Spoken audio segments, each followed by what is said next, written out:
Le positionnement stratégique est le premier des choix stratégiques et se décline DAS par DAS si l'entreprise est diversifiée. Il consiste à déterminer la manière dont celle-ci souhaite que son offre de produits ou de services soit perçue par ses clients sur son marché face aux offres des entreprises concurrentes. En d'autres termes, souhaite-t-elle être le Ralph Lauren du marché ou le CA du marché? Ces deux choix semblent pertinents et répondent à une demande, mais ne reposent évidemment pas sur les mêmes ressorts.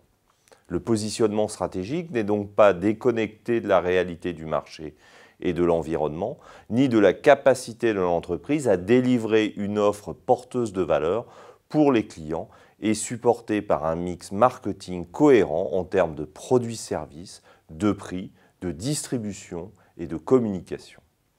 La définition du positionnement de l'entreprise s'appuie donc en amont sur la synthèse des diagnostics externes et internes réalisés sur l'entreprise ou sur chacun de ses DAS si celle-ci est diversifiée. Ces diagnostics, internes et externes, peuvent être synthétisés soit dans une matrice SWOT, soit au travers du profil stratégique. Le modèle SWOT, acronyme de force, faiblesse, opportunité, menace en anglais, est fondateur du raisonnement en partie double de l'analyse stratégique et recombine l'analyse de l'environnement et le diagnostic de la capacité stratégique de l'entreprise. Ce modèle, présenté en détail dans une autre vidéo, constitue une grille intéressante pour effectuer la synthèse de diagnostics internes et externes. Le profil stratégique peut également servir d'outil de synthèse des diagnostics internes et externes. Cet outil sert à évaluer le degré de maîtrise des facteurs clés de succès par l'entreprise, base de l'avantage concurrentiel que celle-ci détient face à ses concurrents sur son marché. Les critères qui figurent dans ce profil stratégique sont les FCS, éléments clés de la concurrence tirés de l'analyse des 5 plus une force de porteur. L'évaluation du degré de maîtrise de chacun des FCS est réalisée sur la base du diagnostic interne de l'entreprise en termes d'atouts, de forces et de faiblesses.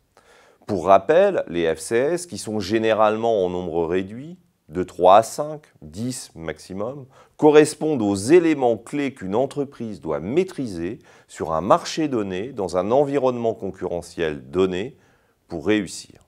Le degré de maîtrise de ces facteurs clés de succès, évalué sur une échelle de 1 à 5, déterminera la solidité de la position concurrentielle détenue par l'entreprise. Idéalement, cette évaluation doit être complétée par l'évaluation du degré de maîtrise des FCS par les principaux concurrents que l'on peut faire également figurer sur le même graphe. Notons que ces FCS peuvent évoluer au fil du temps et qu'il est donc important que vous renouveliez ce type d'analyse régulièrement en prêtant une attention particulière à la stabilité de ceux-ci quand ce type d'analyse est formalisé, notamment dans des plans prévisionnels, des business plans par exemple. Pour vous permettre de définir le positionnement stratégique de l'entreprise, également appelé stratégie concurrentielle, qui doit être, je le rappelle, décliné DAS par DAS si l'entreprise est diversifiée, je vais vous présenter 3 approches. Les stratégies génériques mises en évidence par Michael Porter, l'horloge stratégique qui met en évidence le fait que le positionnement stratégique est tout à la fois une notion relative et dynamique dans le temps, et enfin le canevas stratégique développé par Sean Kim et René Mauborgne dans leur best-seller Stratégie Océan Bleu. Commençons par les stratégies génériques de Porter. Au cours de ses recherches, Michael Porter a tenté d'établir un lien entre la part de marché détenue par l'entreprise et son niveau de rentabilité. Il a constitué alors un important échantillon d'entreprises, tous secteurs d'activité confondus, et représenté ces entreprises sur un graphe avec, sur l'axe horizontal, leur part de marché et sur l'axe vertical, leur rentabilité. Il a pu ainsi mettre en évidence un premier groupe d'entreprises caractérisées tout à la fois par une forte part de marché et par un niveau élevé de rentabilité. Ce premier constat est peu surprenant. Ces entreprises réalisent des économies d'échelle et disposent d'autres avantages de coûts liés à leur taille, ce qui les rend compétitives et rentables.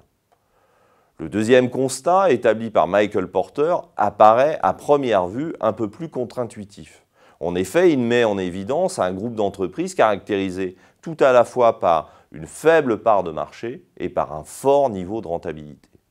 Enfin, Michael Porter met en évidence, au travers de son analyse, un troisième groupe d'entreprises caractérisé quant à elles par une part de marché moyenne et par un niveau de rentabilité faible. Par la suite, il dira de ces entreprises qu'elles sont « stuck in the middle », coincées dans la voie médiane et qu'elles n'ont pas de véritable stratégie.